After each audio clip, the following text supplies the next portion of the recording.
வணக்கம். வாழ்க வளமுடன். நாம்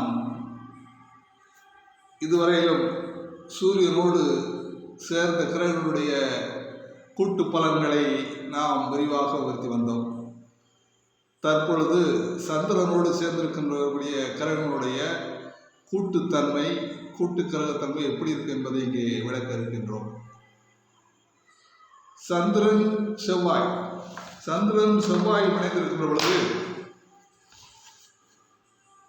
வீராதி வீரராகவும் போர் செய்வதில் தேர்ந்தவராகவும் குத்து சண்டை வீரராகவும் குருதியினால் ஏற்படும் நோய் உள்ளவராகவும் உலோகங்கள்,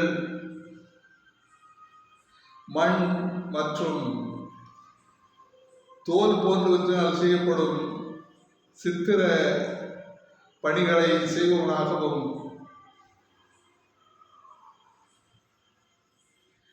செய்வினை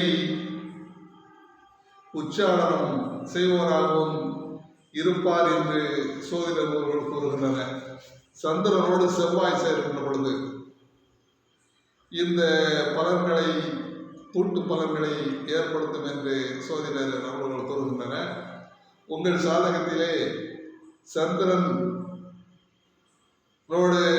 செவ்வாய் இருக்கின்ற பொழுது நீங்கள் உங்கள் சாதகத்தை கையில் எடுத்துக்கொண்டு சந்திரன் எங்கே இருக்கிறார், செவ்வாய் எங்கே இருக்கிறார் என்பதை நீங்கள் தெளிவாக தெரிந்து கொண்டு, உங்களுக்கு சந்திரன் செவ்வாய் சேர்ந்திருந்தால் இந்த பலன்கள் ஏற்படும் என்பதை நீங்கள் தெரிந்து கொள்ள வேண்டும் என்பதற்காகத்தான் இதை நான் விளக்கிக் கொண்டிருக்கிறேன். வாழ்க வளமுடன்.